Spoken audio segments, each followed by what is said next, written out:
Welcome, everyone. My name is David Sandalo. I am the inaugural fellow at the Center on Global Energy Policy at Columbia University and director of the China program here. Today, we are going to talk about how Chinese companies are responding to President Xi Jinping's climate change policies, in particular, what are called the 30-60 goals, the goal to peak carbon emissions before 2030 and to reach carbon neutrality before 2060. We're thrilled that today the Center on Global Energy Policy is releasing a new report on this topic by Dr. Erica Downs, who will speak in a moment. The report is on how China's national oil companies are responding to the government's climate change policies. And last month, we released a report by Edmund Downie on how power companies, steel companies, and cement companies are responding to these policies as well. Ned will speak after Erica. This event's being webcast live. The full video is going to be online later this evening. For those of you joining us by Zoom, you can submit a question at any time by clicking on the Q&A button at the bottom of your screen. And with that, I am thrilled to turn the floor over to my friend and colleague, Dr. Erica Downs. Erica is a globally known expert on the topics she's about to speak about. Her distinguished career includes working not just at Columbia, but also at CNA Corp, at the Eurasia Group, and the Brookings Institution. She has a PhD from Princeton. And Erica, congratulations on the release of your report today, and the floor is yours. Thank you, David. I'm going to start sharing my screen. If I can find it. Okay, so as David mentioned, I'm going to talk about my recently released report on how China's national oil companies are preparing for the energy transition. And I'd like to begin by sharing 3 pieces of background information. Sorry, this is not going down. The first piece of information is that the focus of my report is on China's 3 major national oil companies and their flagship subsidiaries, so CNPC and PetroChina, Sinopec and Sinopec Group and Sinopec Corporation, and CNOOC and CNOOC Limited. The second piece of information is that China's national oil companies, or NOCs, rank among the largest emitters of greenhouse gases among publicly traded oil and gas companies. And this reflects the fact that China's NOCs are large producers of oil and natural gas and refiners of oil, not just in China, but globally. And just the third piece of background information is that Xi Jinping's announcement of the 30-60 targets little more than a year ago is the central event around which my report is organized. And so what I'd like to do for the remainder of my time is to summarize my answers to the 4 questions that my report addresses, which is, what were the national oil companies doing to prepare for the energy transition before Xi announced the 30-60 targets? Why did they do these things? Why didn't they do more? And then finally, what are some of the implications of the 30-60 targets for the NOCs? So to start, what were the NOCs doing to prepare for the energy transition before the 30-60 targets? Well, before Xi announced the targets, all 3 companies had begun to identify elements of their energy transition activities, and these are listed on the slide. And so the companies were doing everything from figuring out their greenhouse gas emissions to increasing natural gas production, and investing in low carbon energy and technologies. And so why were the companies doing these things? Well, there are actually a number of domestic and international factors that shaped their nascent energy transition activities. Domestically, the Chinese government's policies on climate change were certainly a factor, especially with respect to getting the companies to inventory and report their greenhouse gas emissions. However, these climate change policies were only part of the story, and China's policies to slow energy demand growth and reduce air pollution also contributed to China's reduction of greenhouse gas emissions or avoided greenhouse gas emissions.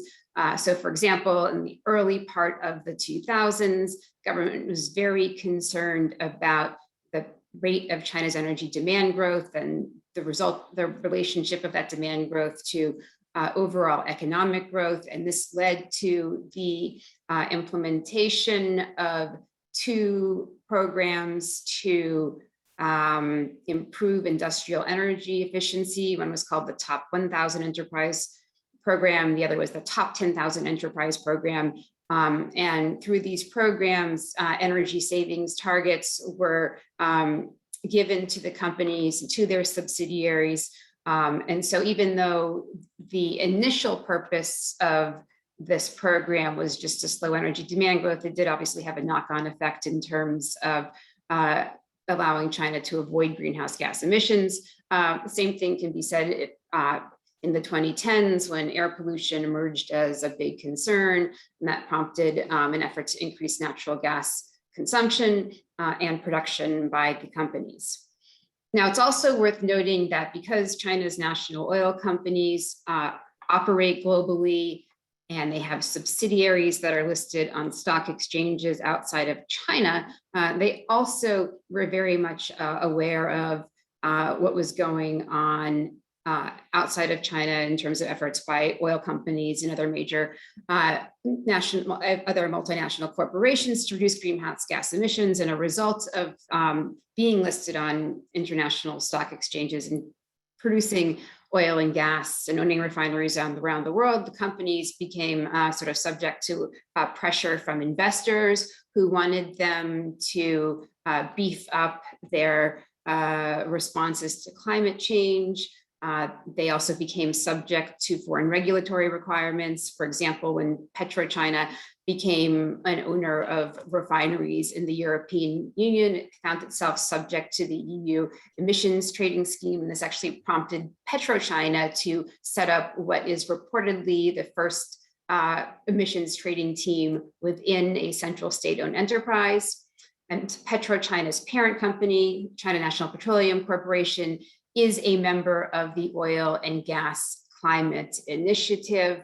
And as part of being a member of that organization, it has agreed to contribute towards shared goals, such as a collective reduction in methane intensity of upstream operations. Now, why didn't the national oil companies do more to combat climate change before Xi announced the 30-60 targets? And the main reason, by far and away the most important reason, is because for these companies, ensuring China's oil and natural gas supply security is job number one. China is the world's second largest oil consumer and its third largest natural gas consumer. China imports more than 70% of its oil and more than 40% of its natural gas. So ensuring supply security is a very important task that these companies perform. So what are some of the implications of the 30-60 targets for the NOCs? And there are three that I would like to discuss today. The first one, picking up where I just left off, is that oil and gas supply security is still job number one. The 30-60 targets don't change this. And even if China's oil consumption peaks in 2025 or 2026, as some of the national oil companies are projecting, China's still going to consume and import a lot of oil in the short to medium term.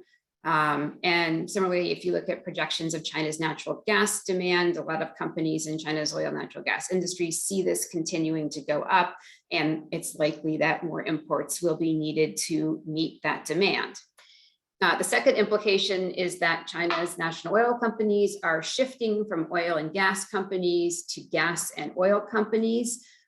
This reflects not only geology in China, where some of the largest oil fields have peak production and are in decline. It also reflects policy in terms of policies to improve China's air quality. And now that the 30-60 targets are out, this should, again, in the short to medium term, support more natural gas consumption and therefore more natural gas production on the part of the national oil companies.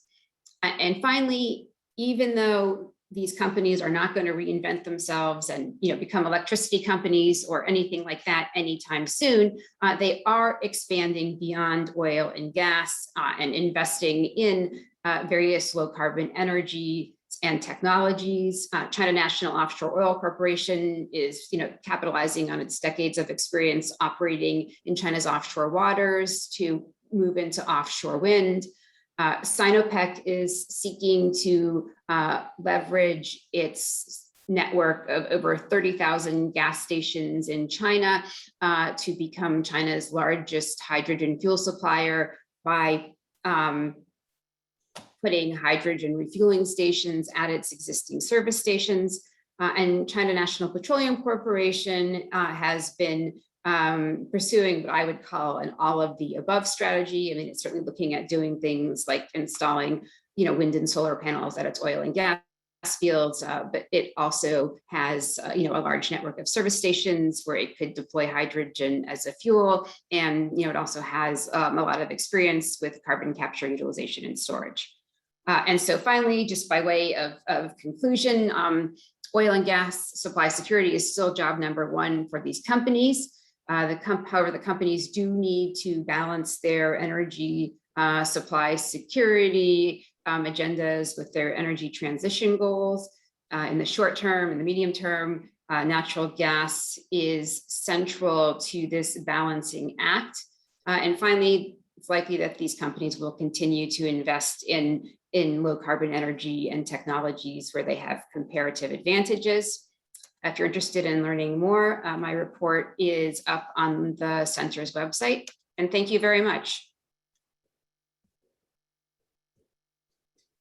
Thank you, Erica, and congratulations again on the release of the report. We'll have some follow-up questions after others have spoken. And now I'm delighted to introduce Ned Downie, who is a PhD candidate at Princeton School of Policy and International Affairs.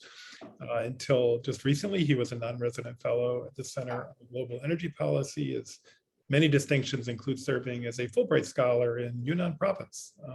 Ned, the floor is yours. Thank you very much, David, and thanks for inviting me to share findings of my report. As David said, I'm Ned. I'm a PhD student at the Princeton School of Public and International Affairs, and I'll be presenting on a report that I just published last month on how firms in 3 high-emitting industries in China, coal power, steel, and cement, are responding to the national decarbonization pledges that Erica mentioned, that is peaking emissions by 2030 and achieving carbon neutrality by 2060.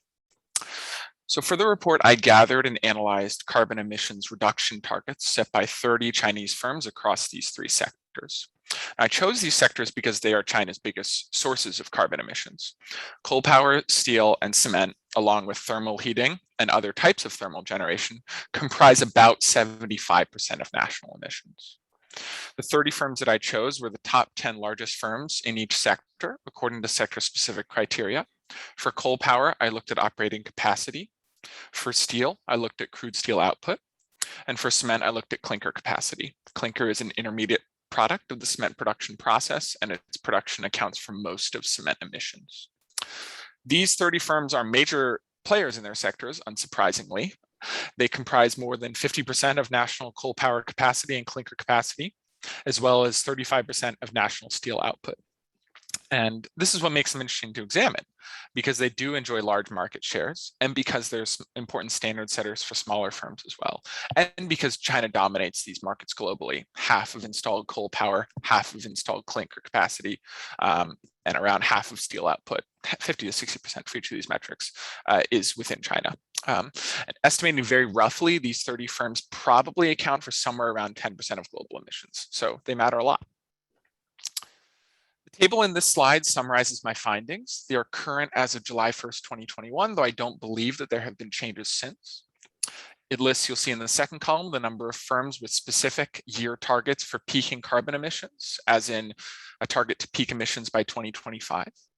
Third column, specific year targets for reducing total carbon emissions, for instance, cutting emissions 30% from the peak by 2035.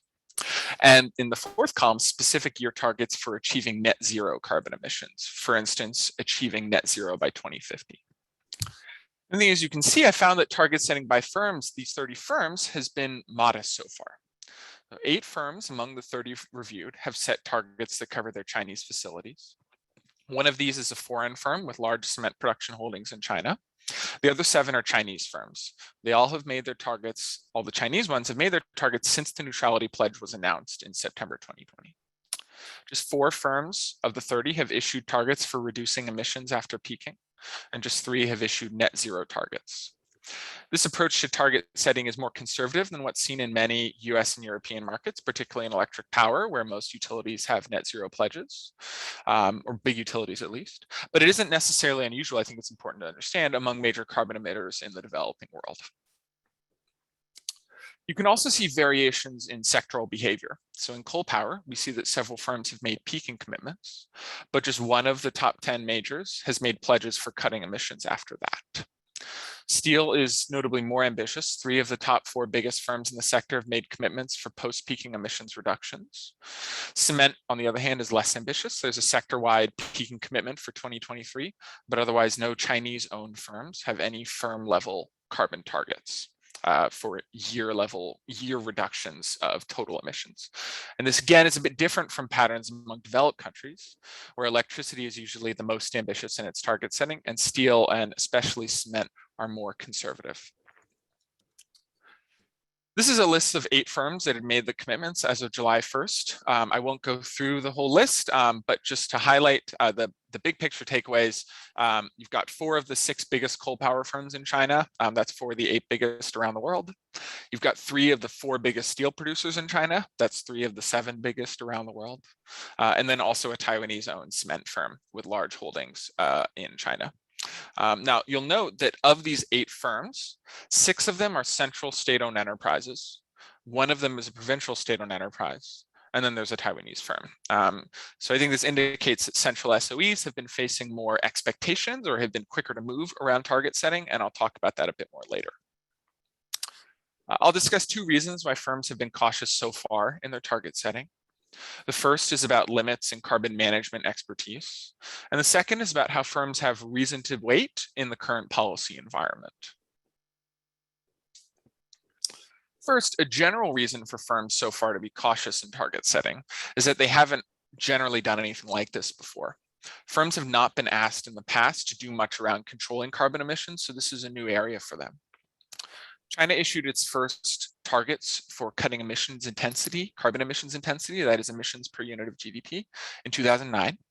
And the 12th and 13th 5-year plans, which covered 2011 to 2015 and 2016 to 2020, included carbon intensity reduction targets of around 17 to 18% in each period. These were not, again, absolute carbon emissions targets, these were intensity targets.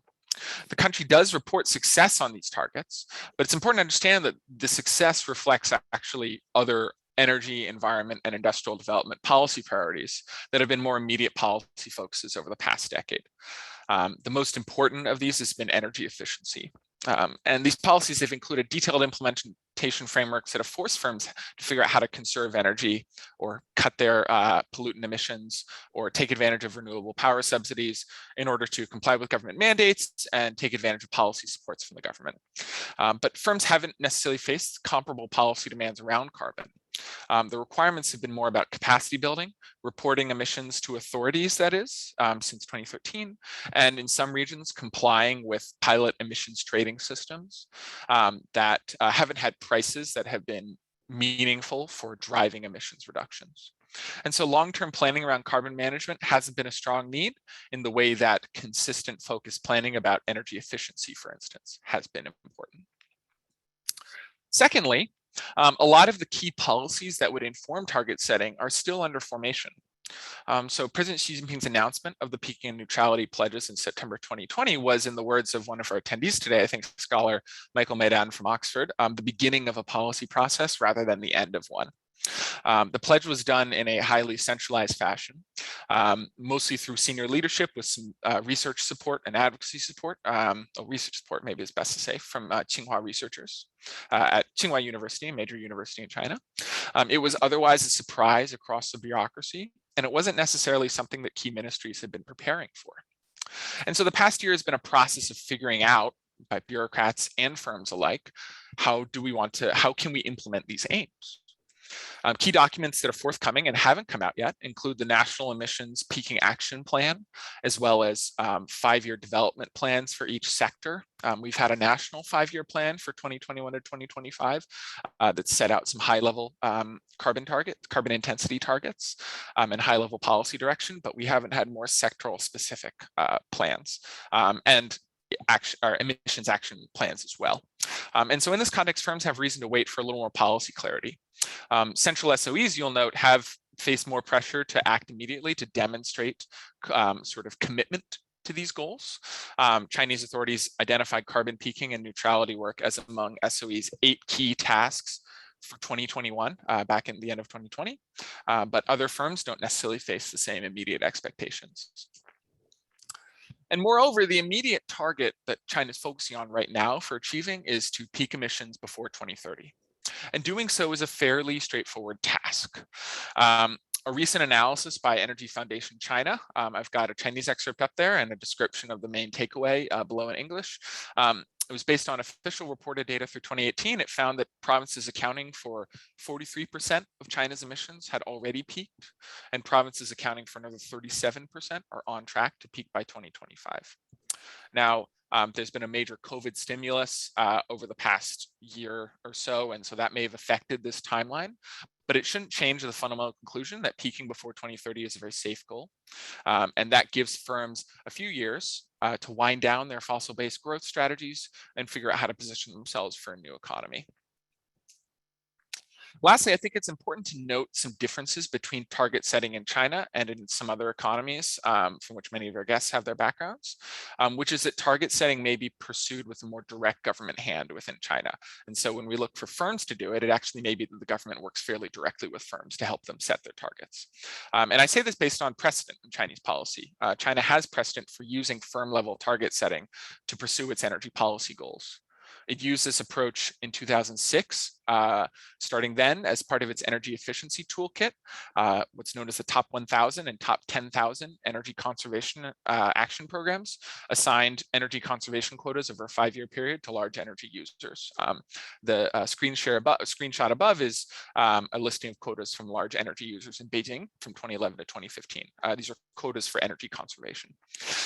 So these forms of firm level administrative regulation add an extra reason for firms to move slowly in setting targets, because government guidance, as policies are fleshed out, may come down to the firm level. This is my contact information, a link to the report came out at the end of last month, also a podcast with the Environment China podcast, if anybody is interested, particularly in the cement and steel sectors. And with that, I will turn it back over to David and to our panelists. Thanks, Ned. There's so much there. Let's turn to our 3 additional experts who we're really privileged to have join us today, and then have a conversation among all of us. And First, turn to Professor Deb Sellickson, who's a professor of political science at Villanova University. She did her PhD in how Chinese companies respond to air pollution, which is certainly highly relevant for today's discussion. And before that, she's worked at the State Department and World Resources Institute. Deb, thanks for joining us. Thanks so much. Such a pleasure to be with so many old friends. These are two really great reports, and it was really interesting to read them. I think I come away more optimistic than Ned and less optimistic than Erica. And I may be responding partly to something in the valence of the language rather than their intentions, but let me explain why. I mean, so firstly, I have a quote from John Kerry when he spoke in July. He said, the biggest step of this decade is scaling up of the clean energy economy. So I don't really think that whether we call it carbon management or whether we call it energy efficiency and renewable energy is that critical a distinction, even though I realize for the cement and steel industries that decarbonization is going to require additional steps. But the fact that they have experienced more in one than the other, I'm not that worried about it. And also, because I used to work at WRI, I know that the Chinese have been working very hard on GHG accounting for well over a decade now, and that companies have that in place, whether they report publicly or not. So I think I'm pretty good with that part of it. But let me explain the reasons why I'm both optimistic and pessimistic on this. So first of all, I agree with Ned that the 30 part of the 30-60 target is not tough. We all know that's rather loose, but that's actually why I think companies choosing a 2023 peaking target is a big deal. And so there's been a push among those working in sort of the climate community in China to get an earlier peaking year that's gone back more than a decade now, actually. So I think there's an opportunity there. I'm really hoping we're going to hear something at Glasgow. The 60 target is tough, right? Getting to net zero is really tough. Peaking is not so tough. And so I think it's really important when companies actually reveal that they can do more, because one of the big challenges for the government is knowing what company capacity is. My big reason for differences in optimism and pessimism is what the products are. So for electricity, steel, and cement, their product is not carbon. Their product is either electricity or actually a physical product, and they can think about producing it without carbon. And so I think the transition to a future is much clearer for them than it is for the NOCs. And I think this is a global problem. So I think power companies are going to be way ahead of oil companies. And I do think it's relevant to note that the largest power company in China, the China Energy Investment Company, is the merger of Shenhua, the world's biggest coal company, with Guodian, one of the original big five Chinese power companies. So the big coal companies are already thinking about what do we do next. Most of the coal companies are not that big or politically influential. And so I think in the end, oil is going to be a bigger problem than coal. And that's my point about oil, is literally their product is carbon. And so I think that's going to be a challenge heading forward, because they have to think of a new product. And maybe Sinopec, with its emphasis on chemicals, can think that way. But I'm not seeing a lot when we start talking about a 2060 goal rather than a 2030 goal that makes me enormously confident. In terms of one thing I think is clear when we look at these and the comparisons in both reports is international pressure does matter. And these companies Chinese want to stay in line with what their peers around the world are doing. So again, that gives me more confidence on electricity than it does on oil, because other than Norway, we're not seeing the peers doing a whole heck of a lot. Two more quick points. Chinese targets matter more than targets elsewhere. When a Chinese company commits to one of these things, they're committing to the government. It's a top-down system. So I don't think it's totally fair to compare them without making that point. But when we're seeing Chinese companies commit to things that are similar to what we're seeing elsewhere, I think we can take it more seriously. We've seen companies like BP go back and forth over the years. That's not so likely when it comes to a Chinese power company, for example. And finally, I think natural gas is going to be a huge, huge problem globally. I think the kind of stuff we're seeing there is 2010 thinking, not 2022 thinking. I guess we're in 2021, I'm jumping ahead. But, you know, I think more and more we're realizing that natural gas as a transition fuel doesn't have the virtues that we thought it did, that there's more methane leakage than we thought. That's both a local air pollution problem and a major short-term greenhouse gas. And the transition from that to non-carbon sources is not obvious. You just have to build another power plant anyway.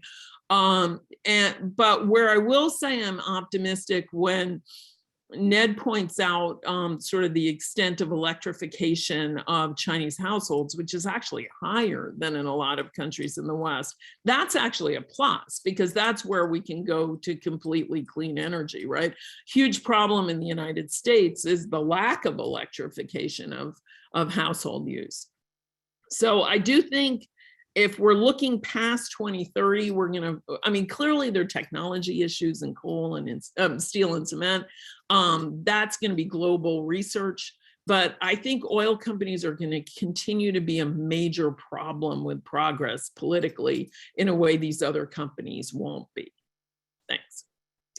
Deb, thanks for those very interesting and in some respects provocative comments. I'm interested to see what other panels think about this. Among the things you said that really struck me is that view you came back to at the end, that in the end it's going to be harder for oil companies than it is for, you know, say steel cement companies. The natural gas doesn't have the virtues that people once thought it did. Obviously, this is a big issue globally. There's a lot to talk about there. And then a very interesting observation that Chinese targets matter more than targets in other countries, that companies, you know, are committed to the government. So very interested in other panelists' thoughts on all of that. And now delighted to introduce Professor Michael Davidson, who's a professor in the School of Global Policy and Strategy at University of California at San Diego. Michael worked at NRDC on Natural Resource Defense Council on China issues. He has a PhD in engineering systems from MIT and deep expertise on these issues. Michael, thank you for joining us. Yeah, thanks for having me, and thanks for the opportunity to talk about these two really interesting reports. I agree they're very important and they're very timely. And it was very interesting in terms of assessing what mechanisms were in place and most impactful prior to the 3060 targets, and then evaluating over this brief period how the firms have responded to these announcements. And we get a sense of the speed of that top-down system that Deb was talking about. So I wanted to highlight a few elements here that I really enjoyed of the report and wanted to maybe push a little bit further. So I think the SOEs in power have been making many movements just in the year since the announcement. And in fact, even some of the targets in the report may be outdated already. It's hard to say, they're moving so quickly.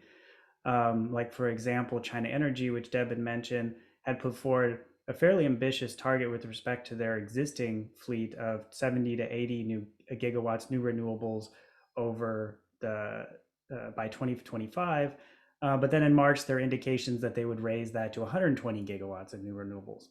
And as Ned pointed out, this and others are going to require massive new shifts for these SOEs, in particular moving into solar, where they were previously not as dominant with respect compared to wind. So this requires them to develop some some new capabilities and new capacities. And this is at the same time that the RE supports are phasing out in the country. So the feed-in tariff is being replaced with grid parities and auctions. Markets and renewable energy purchase policies are encouraging, or in some cases strong arming firms to sell their existing power at a discount.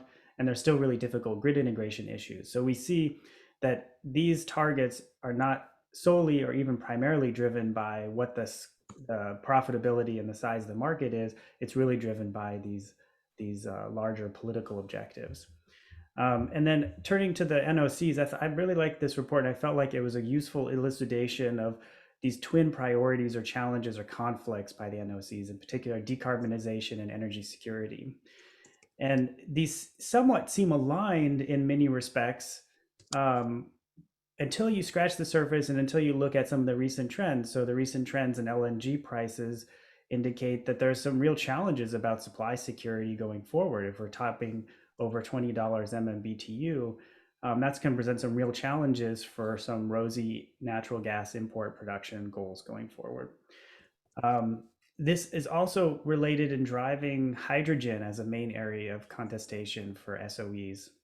And I thought this report did a good job of highlighting Sinopec is really gearing up for a leading role, but there's also some serious competition coming from the power SOE side, and who's going to be leading in terms of the hydrogen production. We know that there's going to be potentially a large demand for hydrogen in industry and transport. The IEA report that came out just today indicated a pretty startling scenario for hydrogen use that is still very highly uncertain, but this is going to be driven mostly by these SOE priorities and where they want to pivot as some of their traditional technologies are being pushed out by these carbon goals.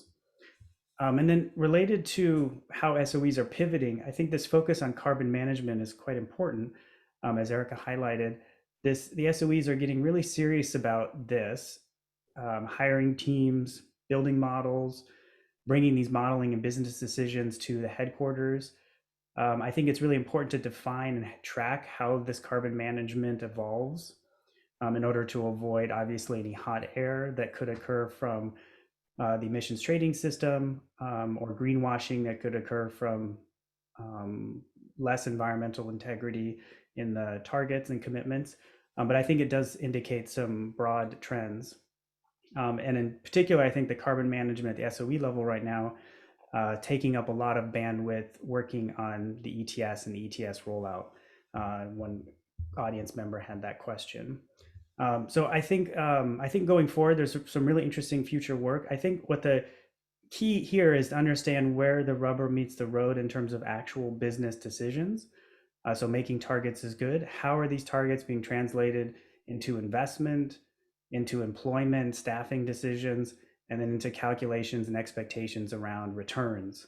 I think those are going to be really critical for the SOE managers and critical to thinking about how China is going to plan for its carbon neutrality. So thanks again. I look forward to the discussion. Thanks, Michael. And thanks for bringing up the IEA report that was released, I don't know, about 6 hours ago, I think, which I haven't had a chance to look at, but I'm looking forward to it. But it is a study of China's energy transition, very relevant to all these topics. And for anyone interested in, I highly recommend going to the IEA website and taking a look.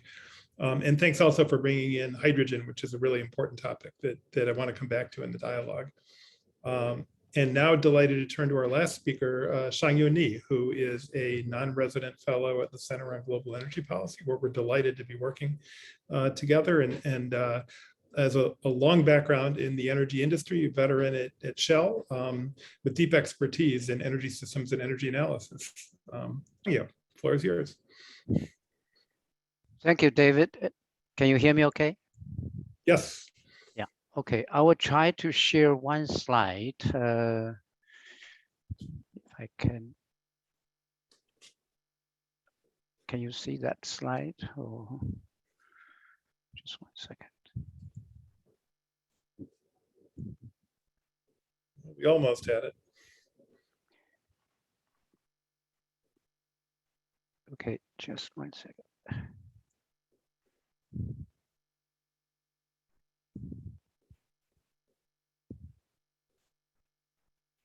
Can you see it now? Yep, that's great. Okay. Yeah, first of all, thank you for welcoming me to the Columbia community. It is very exciting to be part of this great effort. And I also think these two reports are very, very timely. And I applaud both Erica and Ed's effort in, I would say, bridge building exercise in bringing China and the world closer in this important issue. It is so interesting to note today there are three very relevant reports issued on the same day: IEA report and Erica's report, and also Rocky Mountain report on another steel project. So many things happening, and of course this builds on top of the momentum that was started about a year ago from President Xi's speech at the United Nations.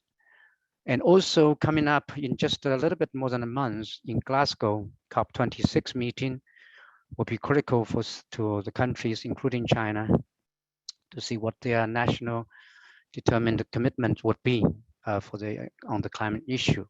We also noticed that in the latest presentation that President Xi gave in the UN General Assembly just earlier this month, he made two pledges.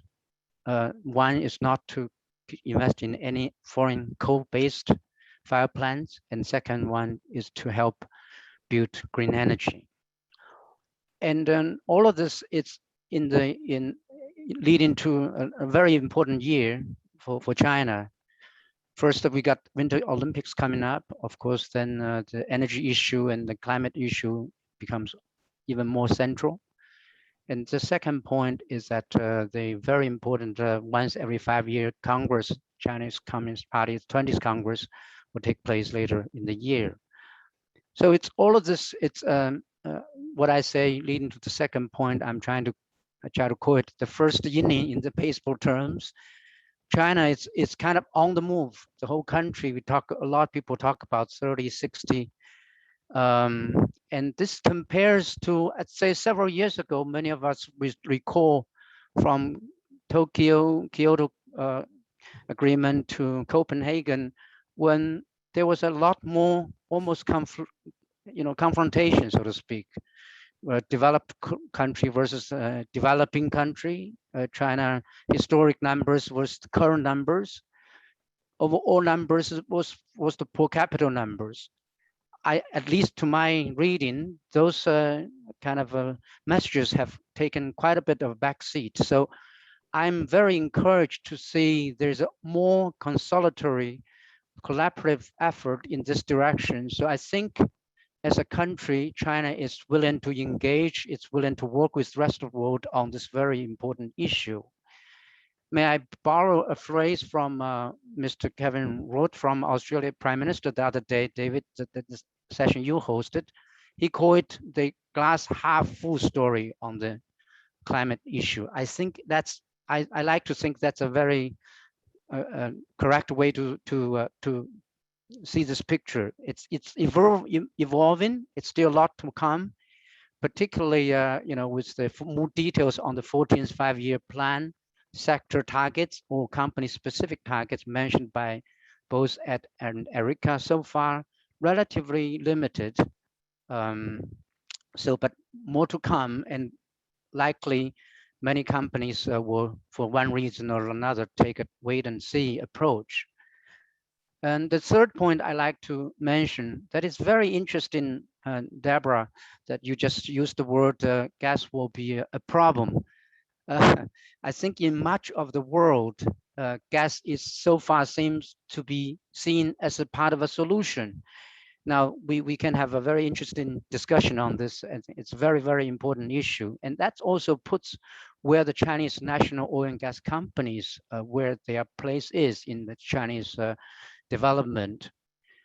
Now, let's go back why gas is such a become issue. And I guess the global trend is also similar to this. I used to work for Shell, and we see also IOCs tend to have a higher and higher gas percentage in their portfolio. This is in addition to trying to have low carbon in their portfolio, but also it was a little bit of a geological reality. Globally, last few years, the exploration success, except one or two like Guyana by ExxonMobil.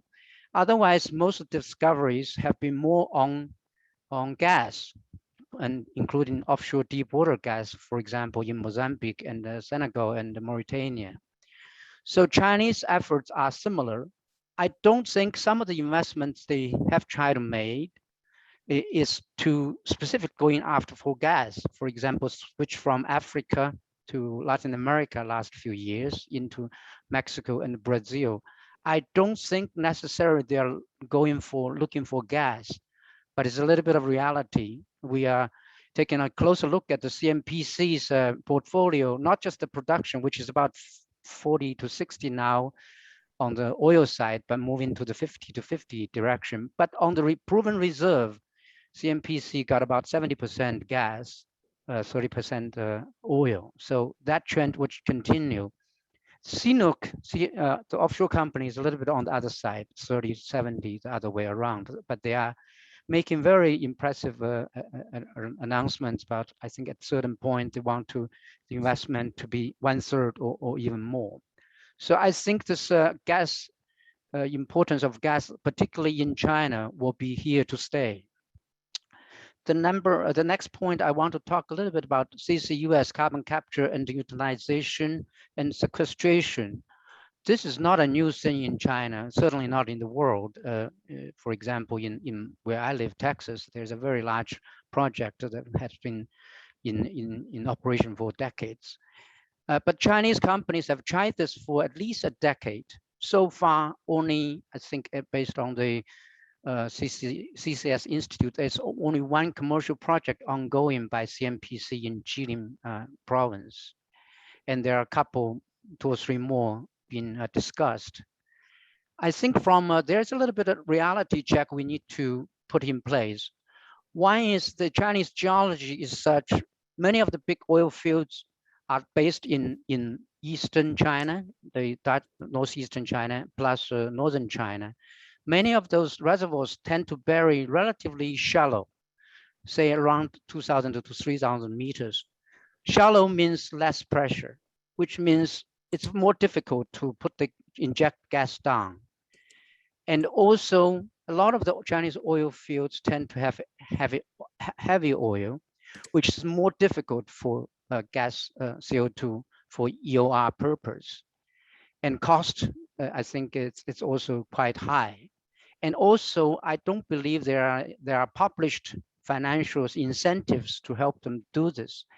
So some estimate out of the 9 billion ton CO2 equivalent emission China has, almost like 1 billion, they are looking for the solution in CCUS side.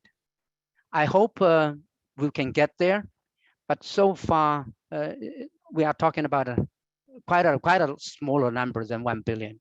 So let's see how, whether cross-sector collaboration or China overseas collaboration can help us get there. Finally, the Chinese NOCs in the global context. I think figure 1 in the original report, the figure 2 today showed by Erica is a very important one, showing CNPC and Sinopec being number 1 and number 2 in overall emissions among the top energy companies in the world. I don't think they like to be in that position, but it's also important to notice, I think, Eric, you mentioned 84% of that contribution comes from the downstream side. So I think that figure, the importance of it will, I'm sure, draw some attention, but I think it's important to understand why that is the case. Is the intensity, is it on the upstream side or is it on the downstream side? And finally, also CNOOC, as we reflect on their targets, they have the 2030 and 2060 targets compared to 2025 and 2050 for both CNPC and Sinopec. I try to think why that could be the case, because as we all know, CNOOC historically has been the more open and the kind of more forward-looking company. Why has they not been a little bit more aggressive, or are they taking more the approach of ExxonMobil and Chevron, in other words, taking more specific targets in the next 5 or so years, but rather than laying on vague targets that are too far out in the future. So let me stop there, and I look forward to the discussions. Xiangyu, thank you so much for those thoughtful comments and a lot to pick up on. Let's start with natural gas, because I thought, for a couple of reasons. First, I thought I heard some different views among the speakers on that topic. Second, natural gas prices are in the news. If you're in the energy world, they've reached highs we haven't seen in quite a while.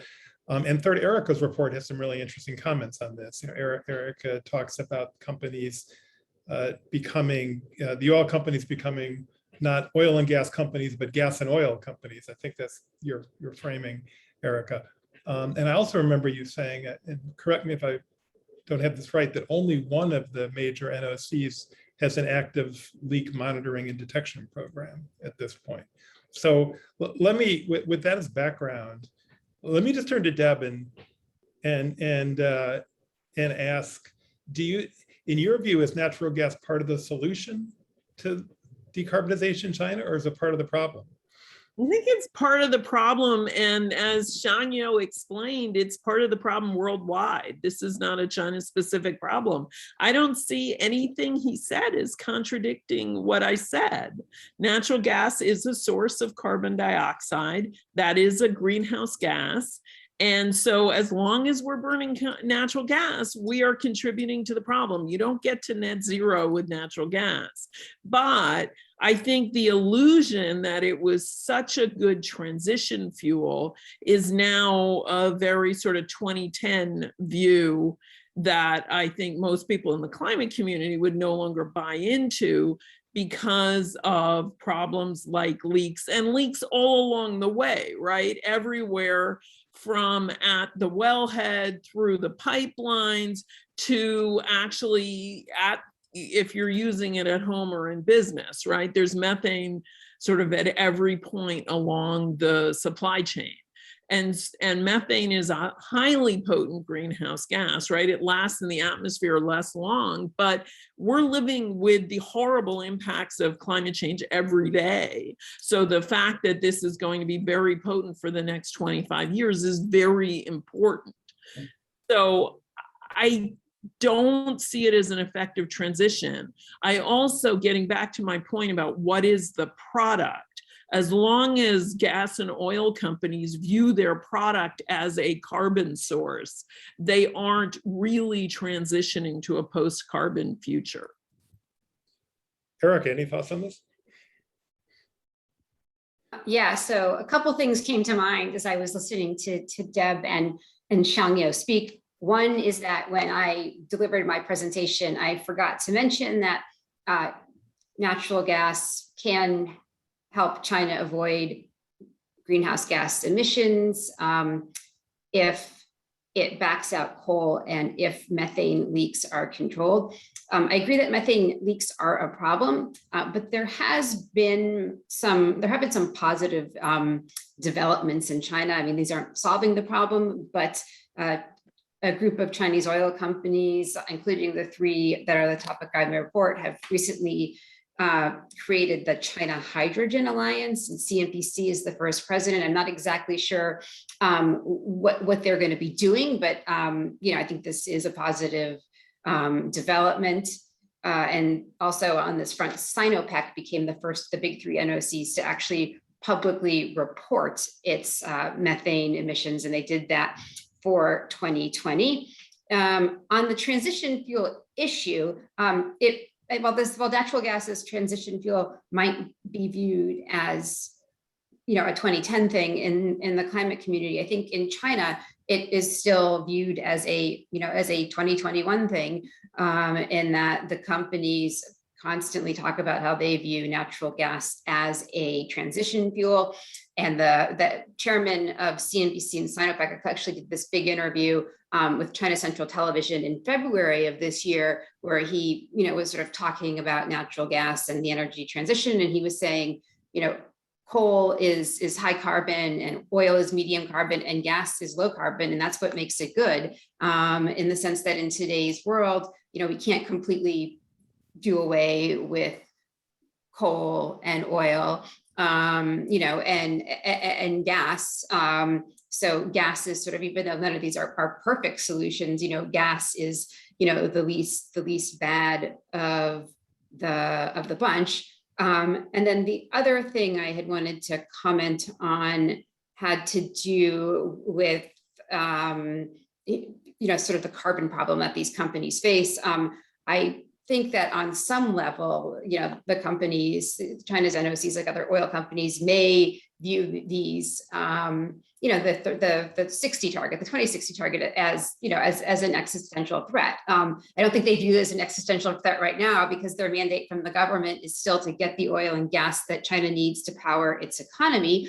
But I think, if you look at this move into hydrogen by the companies, I think that, partly that's a recognition that they are going to have to do something new. I mean, it may reflect other things, as Michael mentioned, it's a new space, no one's dominant, so there's this competition for dominance, and of course, whoever does well, will have the chance not just to be rewarded within China for doing their part to help meet the 2060 goal, but perhaps by being able to export this technology and sell it globally. So those were just some of the things that were running through my head when I was listening to Deb and Shangyo speak. Michael or Ned, do you want to weigh in on this, or? Can Or Shangyo, yeah, please. Yeah. Oh, sorry. So yeah, for this comment, I wish I used to work for a wind company rather than Shell. But so, in the sense that I'm hopefully people don't see this as like trying to stay with my old background. But I think there is always a time point. There's a timing point here. Are we talking about solution for now, or are we talking about the problem for the future? So if you say gas is a problem for 2060, totally agree. If you are talking about gas is a problem now, then in China, we know 80% is still based on oil, gas, and coal is 50%. So to increase gas, to replace some of that 50%, then it's part of the solution, I think.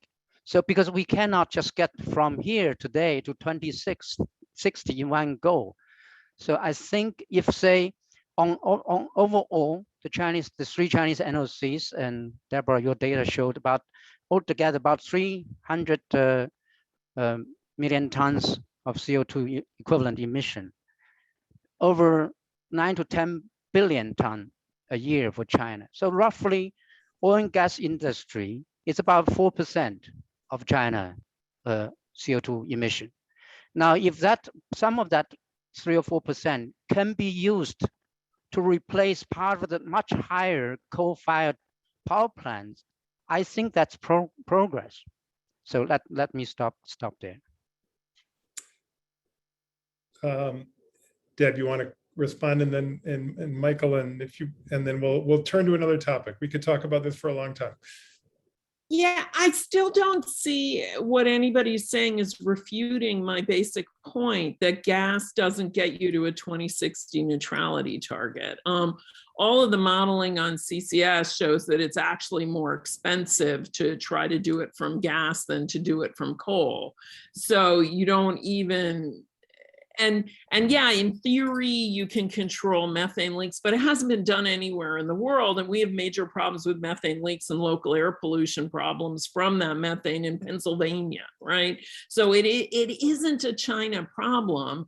And what struck me in reading the two reports was that because they sell different things, these companies have very different sort of long-term sort of horizons. And yeah, for steel, it's a super heavy lift, but at least they can imagine at the end of the day, they can still sell steel. And that the problem for the oil and gas companies is that their business is carbon. And we really are not seeing anywhere in the world that oil and gas companies are really thinking about how do we transition to a completely new industry. And typically we don't see that, right? If we sort of think about a Schumpeterian model of sort of creative destruction, when the product goes away, a lot of those companies disappear. And so of course they're going to see it as an existential threat, because it is. And I don't see either of the major oil companies in China thinking with the clarity of Shenhua about how to move beyond its core business. Unless there are any other thoughts on this, I'm going to start going to some of the great questions that we have from the audience. Just to recap for those who joined us late or who are listening, my name is David Sandalo. I'm at Center on Global Energy Policy. We're here talking about Chinese companies and their role in actions in meeting climate change goals set by the Chinese government. I'm here with Erica Downs, who released a report on this topic today, and from our center, and Ned Downie, who released a report on this topic a few weeks ago from our center. Also here with Professor Deb Sellickson of Villanova University, Professor Michael Davidson of University of California at San Diego, and Shangyo Ni, who is a non-resident fellow at the Center on Global Energy Policy. And let me start with a question from Ben Cahill, Erica, directed to you. Ben asks, what does the energy transition mean for the national oil companies' overseas investments? Will they look for overseas investments to complement or advance their domestic priorities, such as offshore wind, hydrogen, or CCUS, screen assets for carbon intensity? And this relates, although not directly, but this relates to a recent announcement by President Xi Jinping that China would stop building overseas coal plants, which some may want to comment on as well. So thank you, Ben, for that question.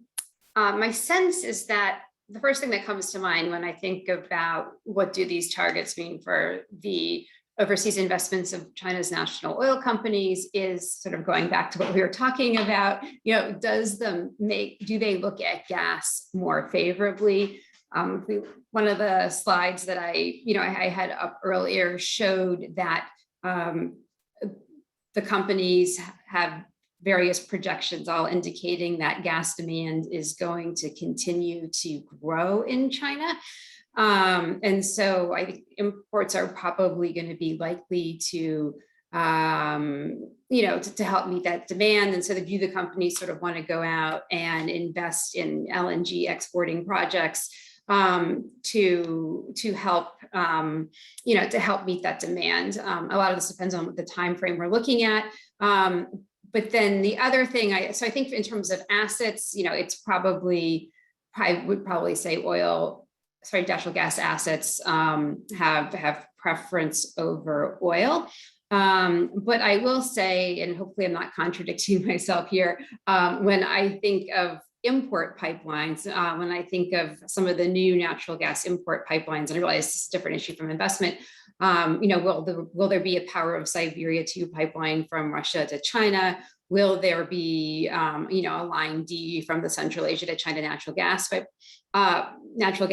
I think I do view those projects as being more challenging because of the especially long, time frames and for those projects. And I think, for the Power of Siberia 1, I think it was a 30-year purchase and sales agreement. So I guess that would be my initial response, that I would lean towards, the 30-60 goals and the NOC's emphasis on gas as being favorable for natural gas assets, but sort of looking longer term, less uncertainty about some of those import pipelines.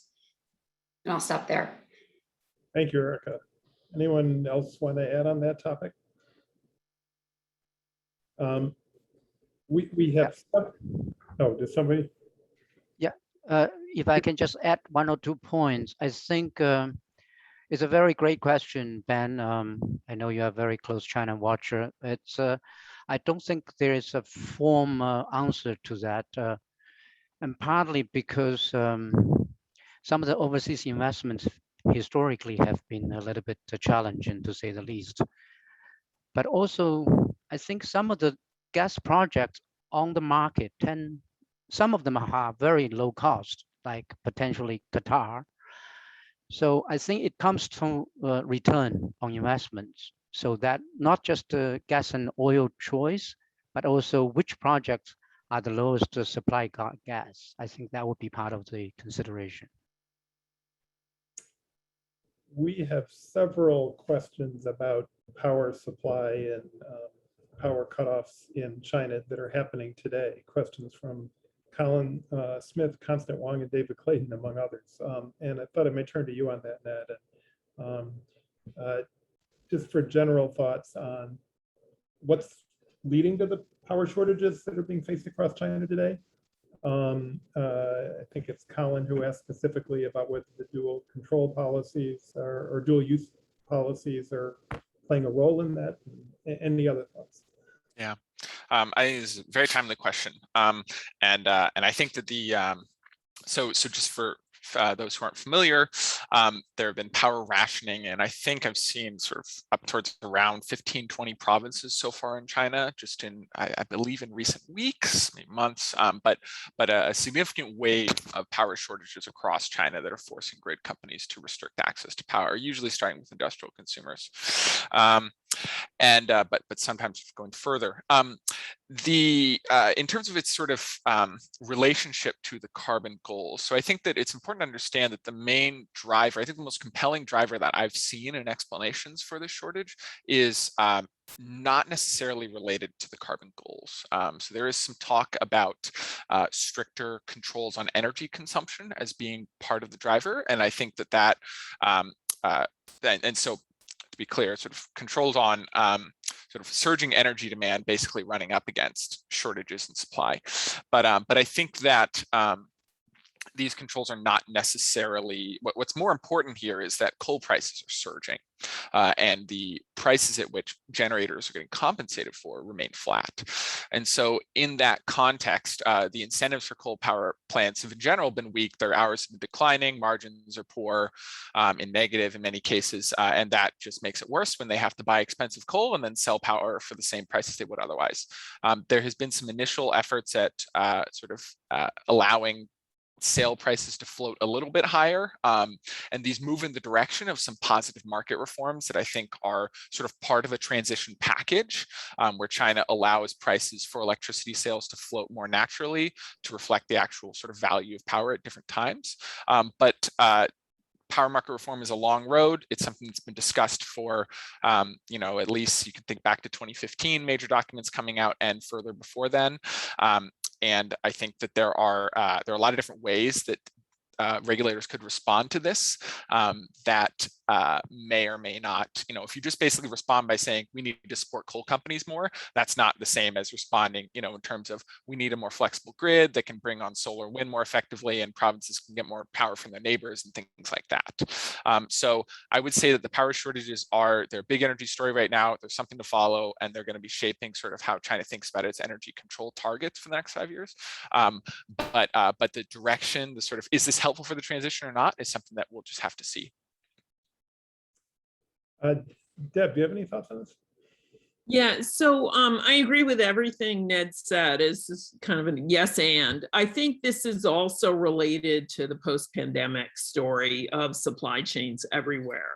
That, demand is going up by like 20% a month, which I think people hadn't really predicted. And so the same problems that are causing all these bottlenecks at ports and everywhere else are the power companies didn't plan for this. So this is, and because of this pricing issue, Chinese power plants tend to operate on very lean coal supplies all the time.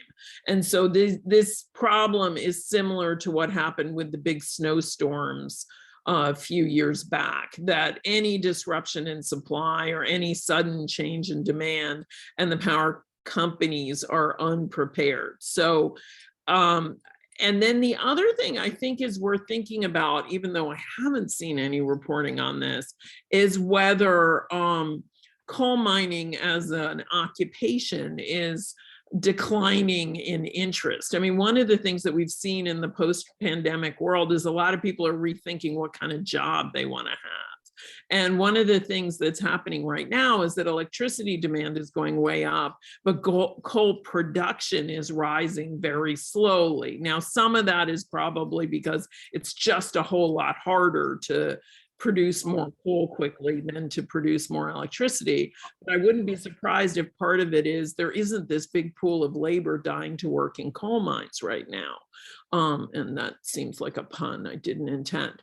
So I think that, you know, as with Ned, I'm quasi optimistic that this kind of thing is going to be good for the transition, in that it makes coal look less desirable to cities. You know, cities have wanted their own coal-fired power plants as a form of energy security.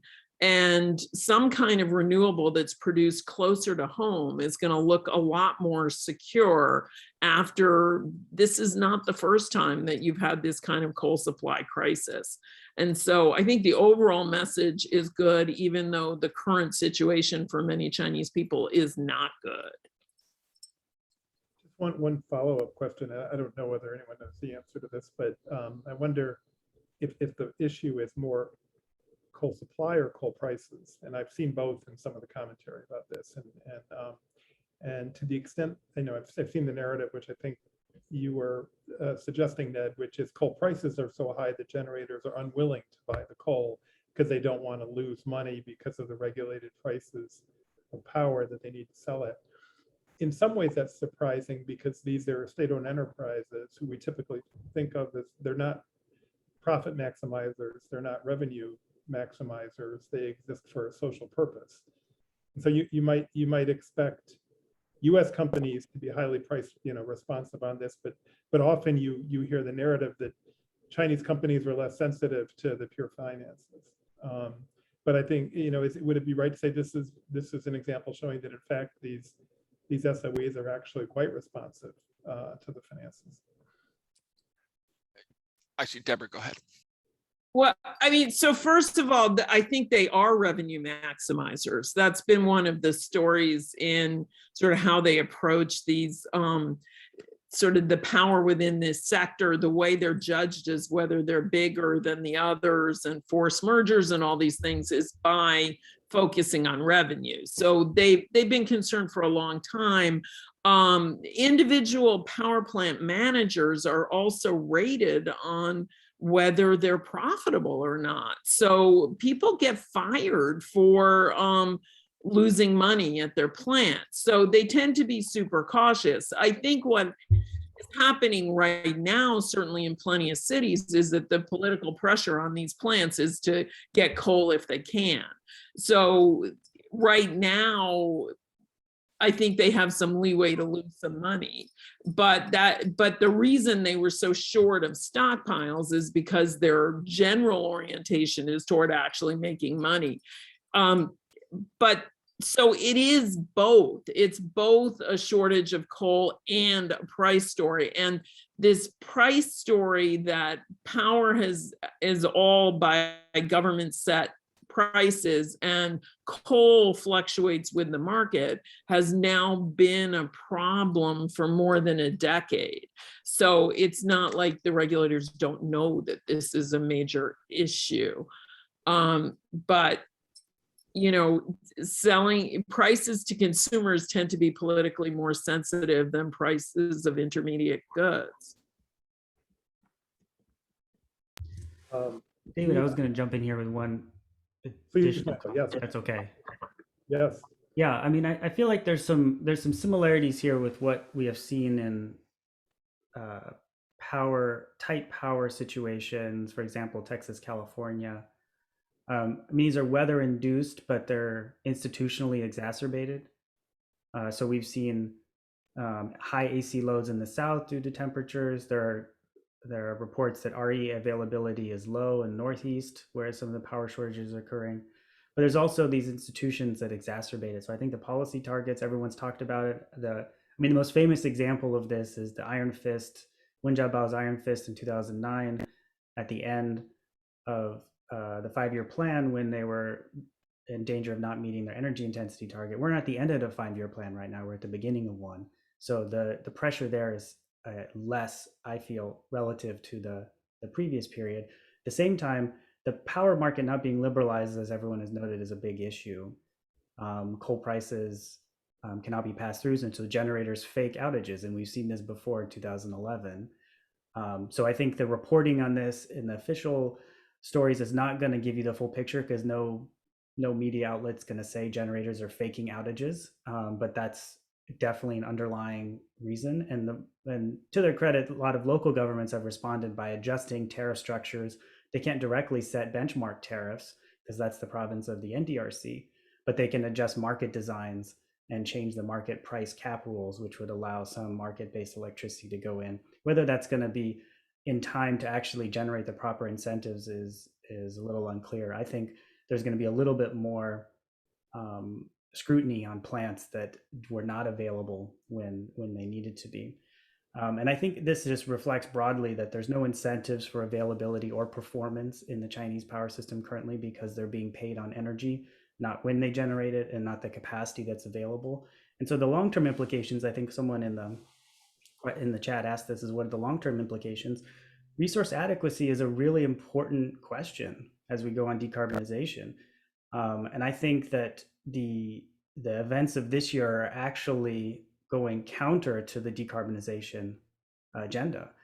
I feel like the notion that you could have low RE availability, which could put you in a tight spot, before district heating turns on in the Northeast, that can generate some knock-on effects where people think, okay, well, we need to keep these baseload power on longer.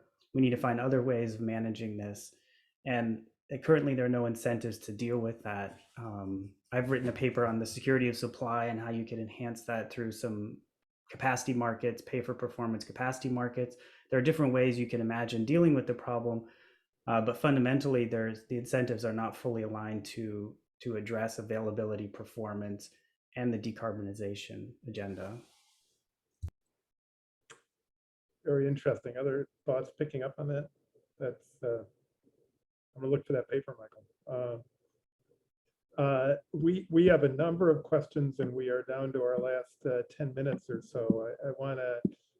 We have a question from Michael Maiden, who Ned quotes in his paper with, I thought, it might be one of the most thoughtful quotes on the 2060 target, which is that it's the beginning of a process, not the end of a process.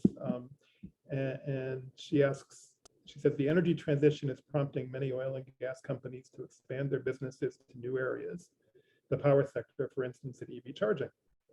What are the challenges associated with this transformation for Chinese NOCs? Will they be allowed or encouraged to compete with the power companies? Erica, any thoughts on that? Sure, yes. I think that in certain areas, it will absolutely be a challenge for the NOCs to compete with the power generators, just because these are large, powerful incumbents. But the oil companies themselves generate a lot of power. They're sort of like small power companies. And so one of the things they've been doing is trying to reduce the carbon footprint of the power that they generate. They are installing sort of a lot of solar and wind resources on their land. They have a lot of land. And so that's one thing that they're doing. But getting back to this broader question of competition with the power companies, I think that's one of the reasons that hydrogen is appealing to Sinopec and CNPC. So in addition to the fact that they have these, retail networks of retail stations that they can leverage. Right now, there's sort of no incumbent in the hydrogen space, if you will. That certainly that it's wide open, and so you do see a lot of companies rushing into that. And I think that is one of the reasons for the strong appeal of this to Sinopec, and I think to CNPC as well. Great. Nina Jeffs asks about just transition issues and whether just transition has been part of the dialogue in China from many of the companies, from the NOCs or power companies or others. Any thoughts on that? Yeah, one note on the SOE. Sorry, go ahead, Deb. I had actually put an answer in the chat. It's not a phrase that people are using. When asked about it, people tend to respond with job retraining answers. So there's an understanding that there's certain kinds of jobs that'll go away, but I don't see the focus on communities in the way this discussion is often phrased in or sort of framed in the United States.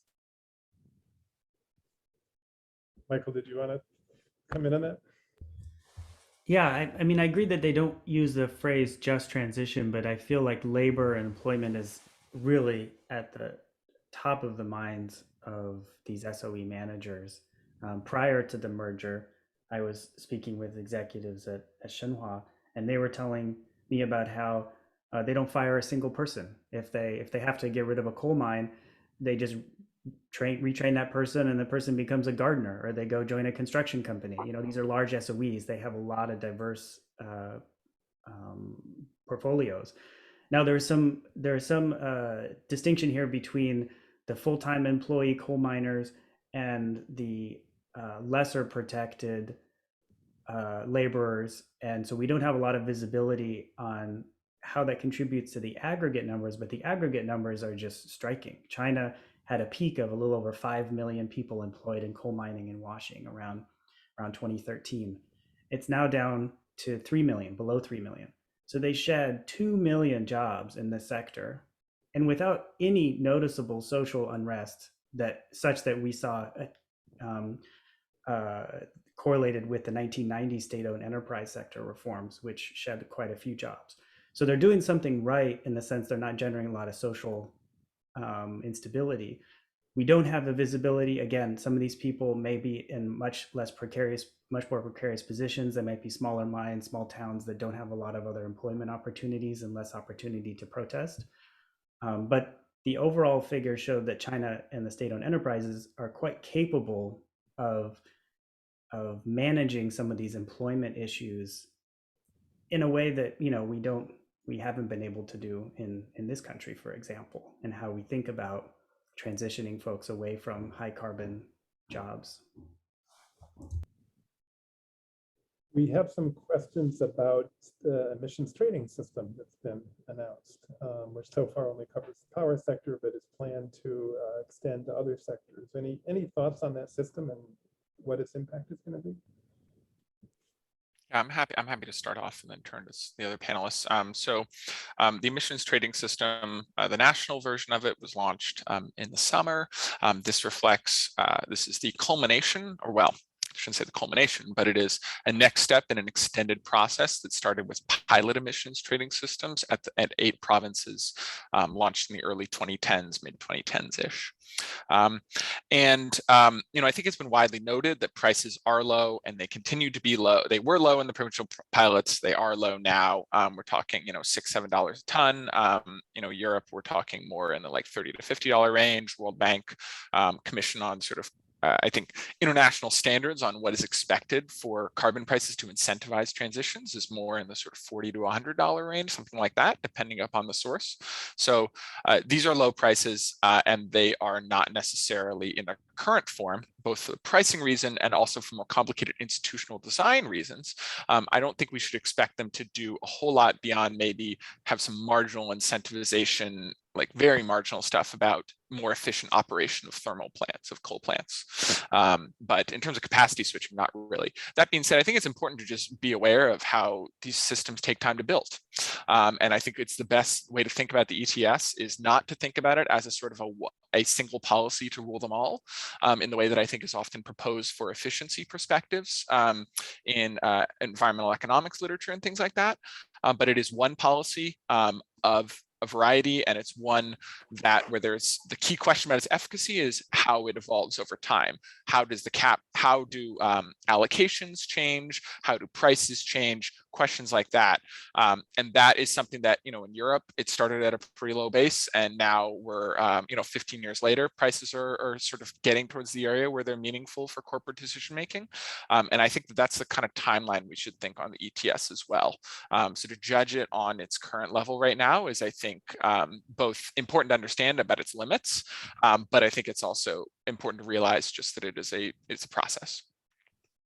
If I could add, in terms of its limits, I think it's also important to realize that it may just not matter if it's of limited utility, that the majority way that the Chinese will control greenhouse gas emissions is through the planning process, through targets set in the 5-year plans, which then get interpreted into both provincial and sectoral 5-year plans, and these sectoral plans are what these companies are all responding to as key members of the sector. The other point is that a cap and trade system can be fully functional in terms of limiting greenhouse gases if there's a cap but no trade. The trading part is optional. So setting the cap, getting the greenhouse gas emissions accounting in order, all of the stuff that's needed to make the thing work is highly useful, even if the trading is minimal. And we've seen that already in sulfur trading, where there's been very little of it, but the sulfur caps have been extremely stringent. One of the reasons why there was very little trading in sulfur is because companies expected that the cap was going to keep going down and down and down, and they were worried about sort of giving away future room that they would need. And so I tend to think that looking out at an expectation that the Chinese government will continue to make stricter requirements and stricter commitments, companies are going to be very conservative in terms of what they might want to sell today rather than keep for tomorrow. But I mean, if WRI, back when I worked for it, did an analysis of the Waxman-Markey bill, and I believe they found that 75% of the likely emissions cuts were from the non-cap and trade parts of the bill. Things like CAFE standards, which are critical to, you know, fuel efficiency standards for cars, have nothing to do with cap and trade. So I think it's important to realize that sometimes in the international press, there's a lot of, well, the cap and trade program in China, maybe it's all hot air or whatever. It may not matter at all because China has so many other tools. Well, we could keep going for a long time with this group, but we are out of time. I want to thank everybody for joining and listening today. I want to thank Deb Sellickson and Michael Davidson and Shang Yuni for joining us in this event, which is celebrating the release of 2 really, really thoughtful and good reports. So Ned Downie's report from about 3 weeks ago or last month on Chinese companies in the power sector, steel sector, and cement sector, and what they're doing to respond to climate change, and Erica Down's report, which is out today, on how Chinese national oil companies are responding to Chinese climate change policies. Thank you for joining us. The full video of this event is going to be available tonight, and our next event, how best to utilize existing energy infrastructure in a net zero future, is going to be Monday, October 4th at noon Eastern time. Thank you for joining us, everyone, and have a great rest of your day.